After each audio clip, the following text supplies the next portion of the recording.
Okay, so this is almost like a continuation of, well, it's really a continuation of the last video. I'm not really doing this as part of some sort of series. It's not really my plan, but it's just like, more thoughts popping up in my head, and I'm actually having a physiological reaction to this whole dynamic, all this crap that's going on at work. And I did talk to the old boss, so got a little bit to discuss about that, but, like I'm literally having a headache and muscle pains all over my body, and this is not happening before this.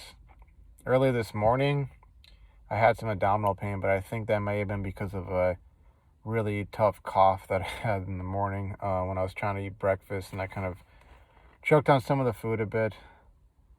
Which, man, I feel so freaking weak that it's like, oh, you had a little cough and now you got abdominal pain. Like, oh, you weakling. But obviously, I have not been exercising for the last year and a half. It's just been work, work, work, paying off debt, paying bills. Just hyper focused on that. I'm trying to get on this diet again and really trying to make a go of it. I still have most of my lunch because I wasn't hungry. I wasn't hungry today. Probably because I had that breakfast, but I may, have some of that, or I may save the leftovers for tomorrow. But man, this is really doing a number on me, and it's wow, all the comments from Alex, man.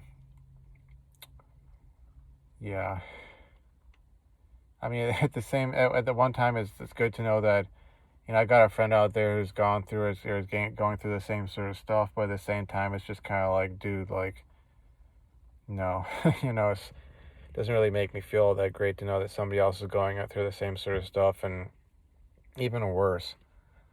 I could probably turn this into a real topical video, but and I will maybe towards the end, but second half, but um, man,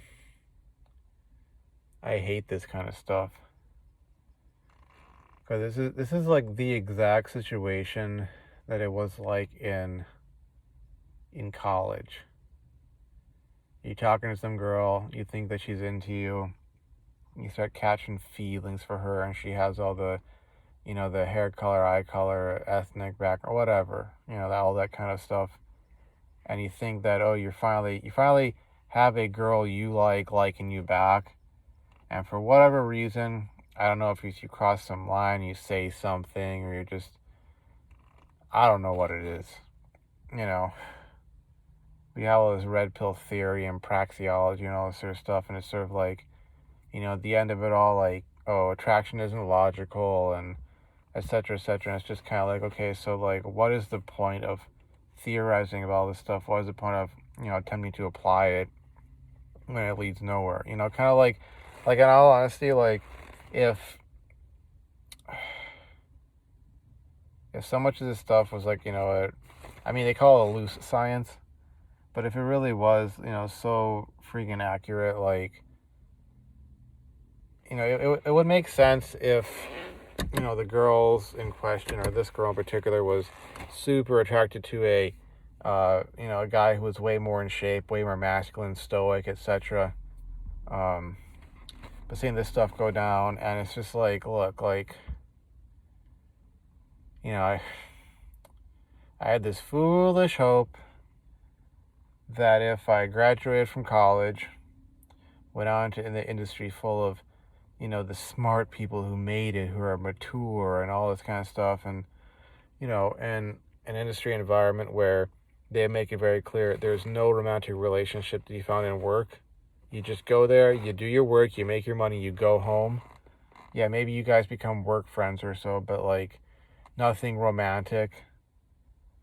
I had this foolish hope that if I went out there, I wouldn't be dealing with this kind of stuff, and it makes me so freaking angry because it's like, like I want to yell like, okay world, I get it. I'm never gonna find a girl.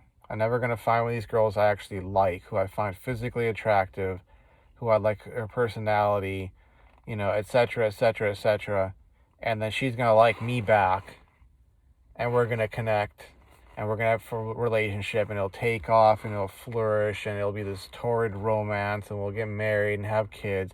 I get it. I'm not gonna get to reproduce. I'm gonna be a genetic dead end. I get it. I accept it. So stop teasing me. Stop toying with me.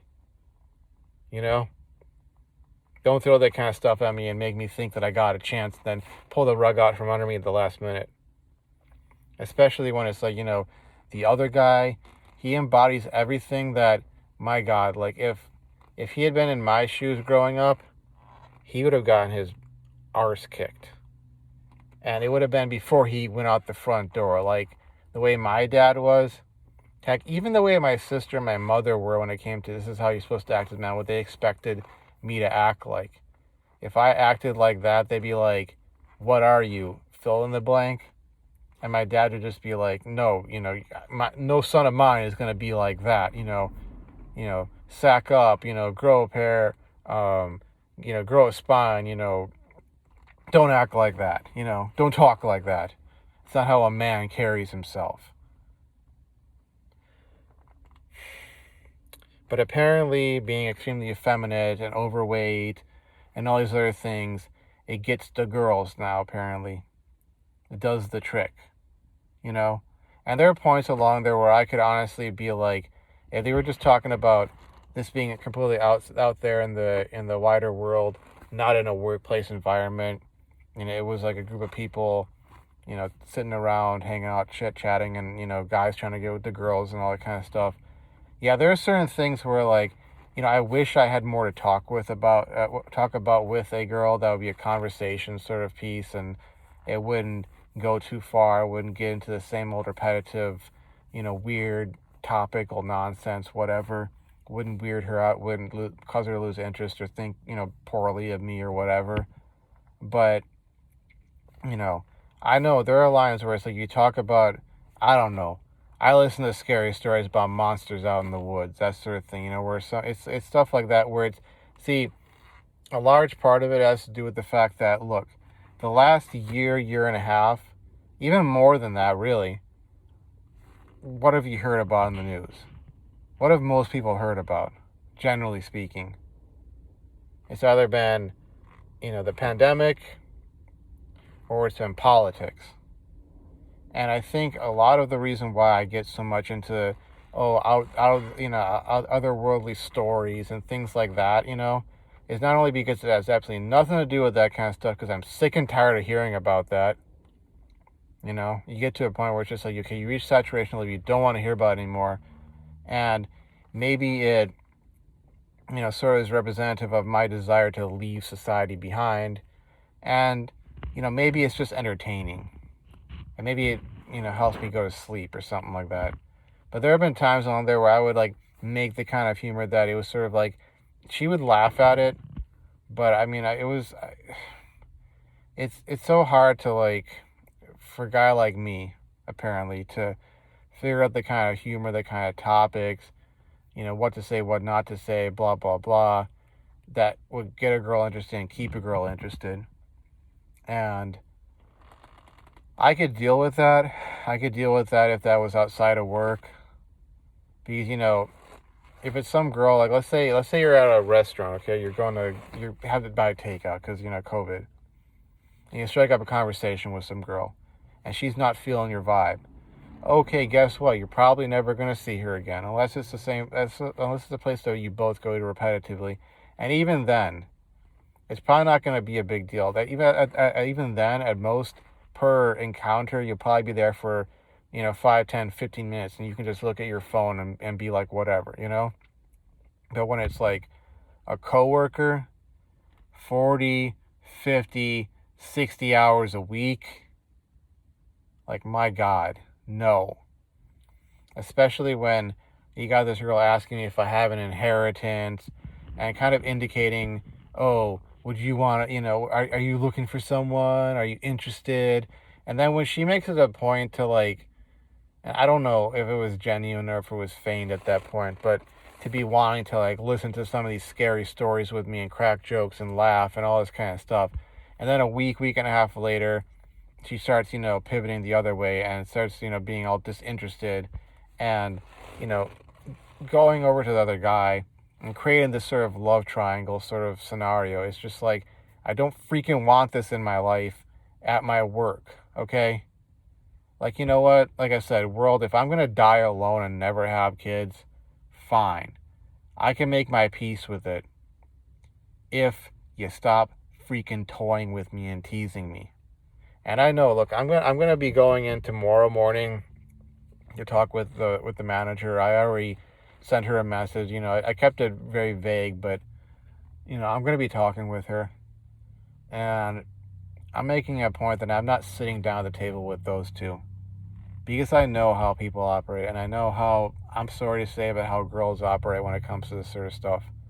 Oh, you thought that I meant blah, blah, blah. Oh, I was just joking. Or I can't believe you would think that I would ever mean that. Or this deflection after deflection. And then that guy too. They'll try and turn things around to be like, on me and my fault, and that I'm the one, at fault, or I'm like reading into things, stuff that's not there, when, like I said, you check your gut and something's going down. Maybe they'll go more subterranean with it, and they'll, be even more subtle and try and hide it. But it's just like, the well has in many ways already been poisoned. And like, I'm having a one-on-one with the manager, and I'm just putting it out there because, in all honesty, I don't want this crap in my workplace. I feel like it's ruined things for me, because I'm inevitably going to be looking over, if I see them, even if they are honestly, like, at this point going, okay, we're going to keep it professional, I'll be, like, interpreting things. It's just, it'll happen. It'll happen. Even if I try to squash it. And I'm sure they'll probably be talking trash with the other coworkers going, oh, did you hear? Yeah, I think it was Kian who went and told the manager that we were, it's that kind of crap where it's just, I mean, from one angle, I suppose it sounds kind of funny, but it's just because it's high school level or even college level type, stuff, where it's like, okay, extended adolescence, like, how the heck do these people not get this is a workplace?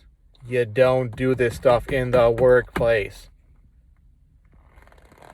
Because look, in college, in high school, you don't like someone, you got a falling out with them because, oh, you like the same girl, or she decided to date the other guy and not you, or vice versa. You guys can go your separate ways. There are ways for you to distance yourselves and not be in the same place at the same time and not having to be together. Unless, of course, you're assigned to some project group or something like that, But at work, between this hour and this hour, Monday through Friday, or whatever days they're assigned to you, you gotta be there. And if they assign you to work with that person, you're gonna have to work with them. And you know what? It behooves you not to start creating this freaking drama at work, because it's gonna make it that much more difficult to get work done. Like, I think tomorrow I'm supposed to be working with this girl. I'm trying to find all sorts of ways to get out of it.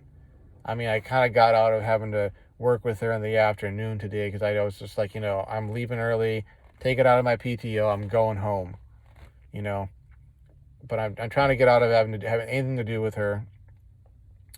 And apparently I'm also, like, assigned to work with the guy tomorrow or day after tomorrow. And it's just like, what the hell, What the freaking hell? Like I said, I'm getting a freaking headache on this side of my head. I'm getting the same physiological reaction, pain-wise, that I got when I found out the one-eyed girl had gotten with that other guy, and and then all those times that she was, like, toying with me, teasing me, leading me on, playing with me, getting her kicks, all that kind of crap, like that same freaking reaction. I'm feeling that same kind of pain. And like I said, I could accept that I'm going to die alone. It'll suck. And it's not something I was trying to build myself up to. But I could live with it if they would just stop teasing me, leading me on, you know, being all hot and heavy for me, getting throwing all this attention at me, all this validation, and then pulling the rug out from under my feet a week or so later to run off with some, morbidly obese, effeminate guy. And it's just like, I don't know how I'm going to have to exactly word this to her, to my manager, because, look, because that girl was basically flirting with me for quite a while and I went and asked her out and she said no, I mean, they might try and turn that on me and say, oh, look, you asked her out. Oh, you did this.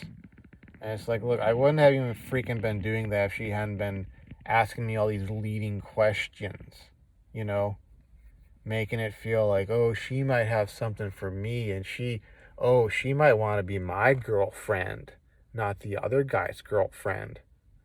It's just so dumb. So freaking stupid. Makes me angry. Like, my life right now is empty. It's quite boring and empty. I don't go anywhere. I don't do anything. I don't really have any friends.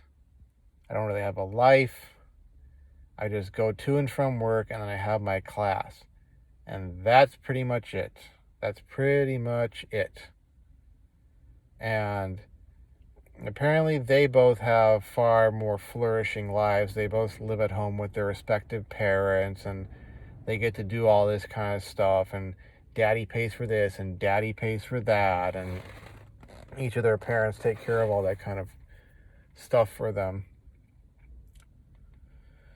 But I don't know. This is why, like, when people might want to interrogate me, oh, why are you 34 and not married? Why don't you have kids?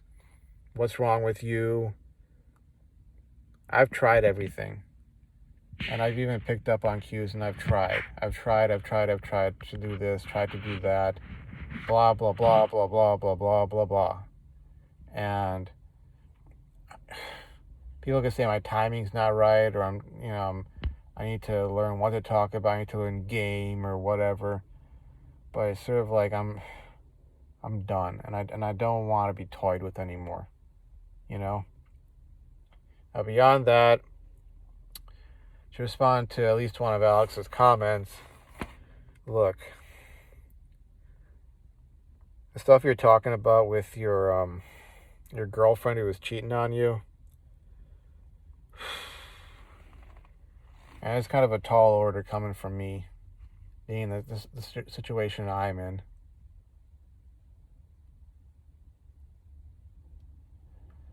But it's kind of, it's sort of there's the upsides and the downsides of a man's honor or a man's word. And I used to be like that. Used to be this whole, oh, I'm never going to leave her. I'm never going to do that. I'm Mr. Loyal, Mr. Committed. Even if I got some other girl here who's hot and heavy for me, heavy breathing, hot for me, all that stuff. And I want her, oh, I'm not going to do that because my word, my honor. And it's like, you know what? You think that if you sacrifice all this sort of stuff, that at least in perpetuity, in memory of you, people will be like, oh, he was a really honorable, good man. Oh, the virtue he had. He never went back on his word. And they don't give a crap.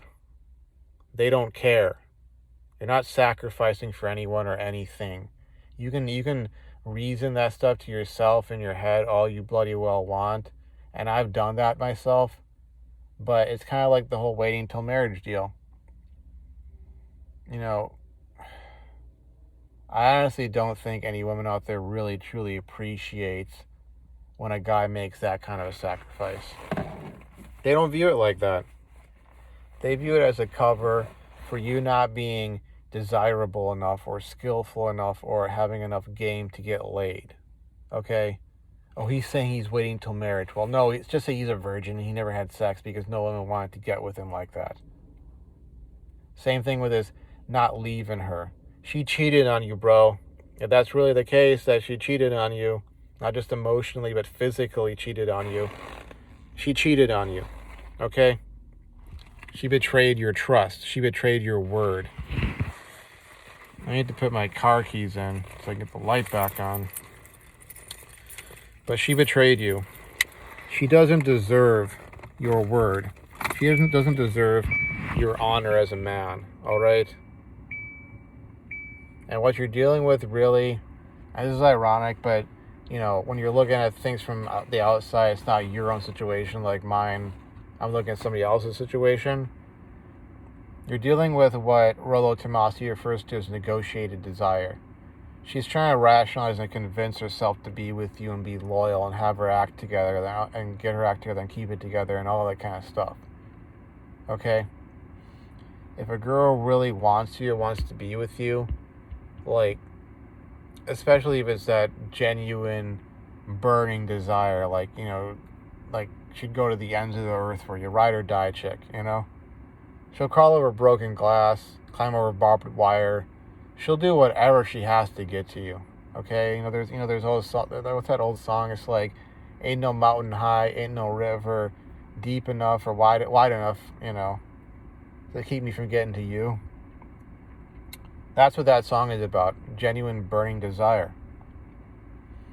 And if she's gone and cheated on you, and I hate to repeat that, I know, you know, it's like kind of like a dagger in the heart every single time. Like if somebody were to tell me or to repeat to me, you know, through my own eyes, you know, the vision of the girl at work sitting with the guy, you know, and them walking back together. If they were to repeat that, you know, again and again and again, just like the image that I have in my mind of the one-eyed girl and her boyfriend, you know, same scenario. It's like a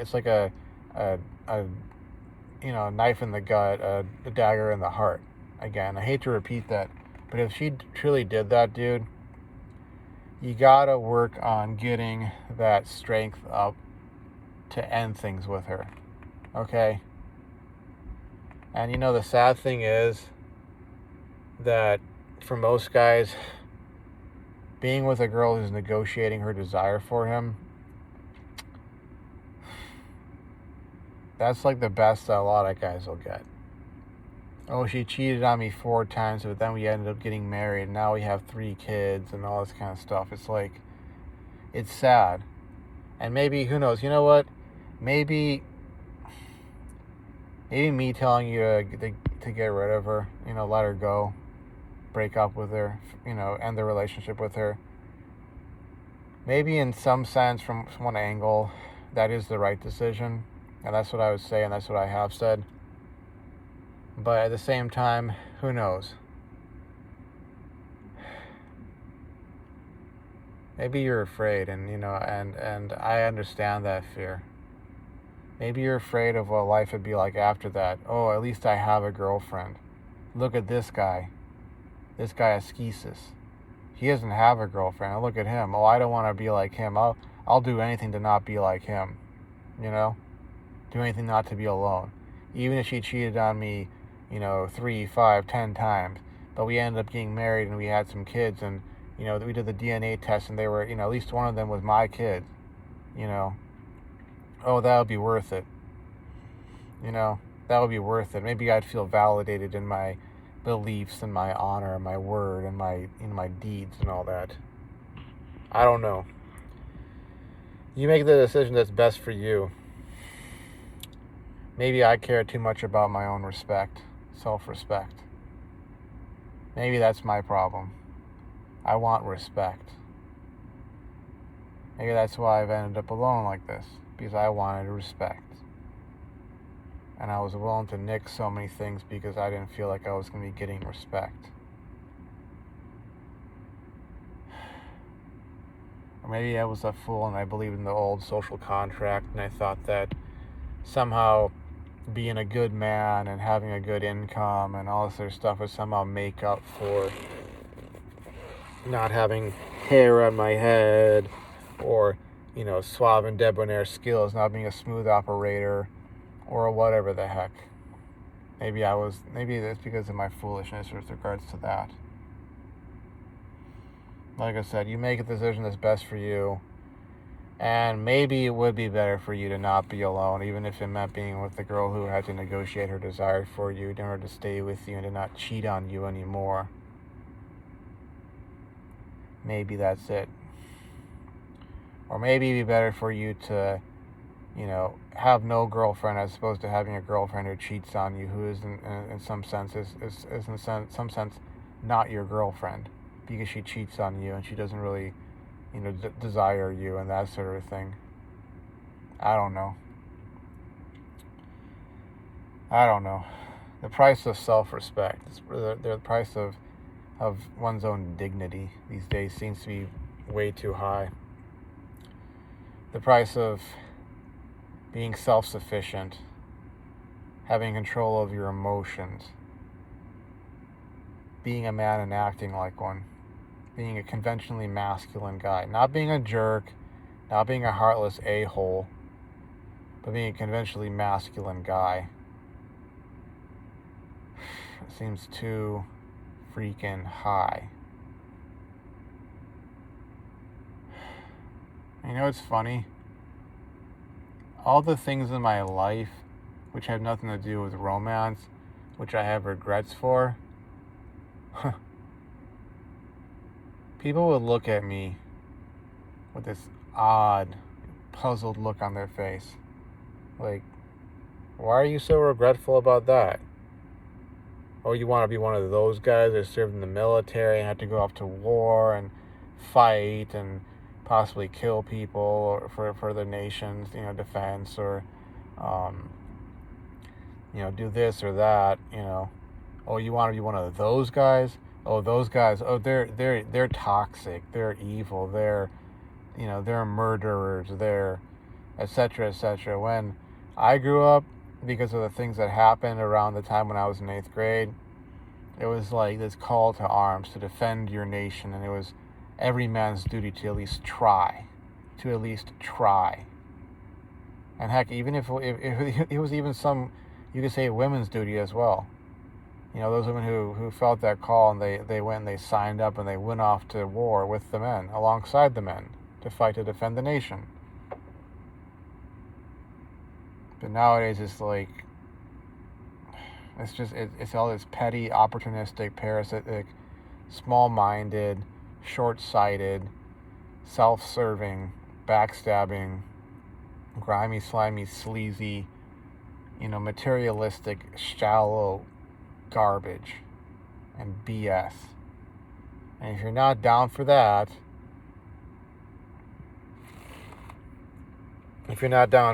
then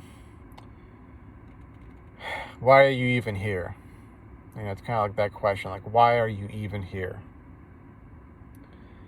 I don't know, folks. I don't know.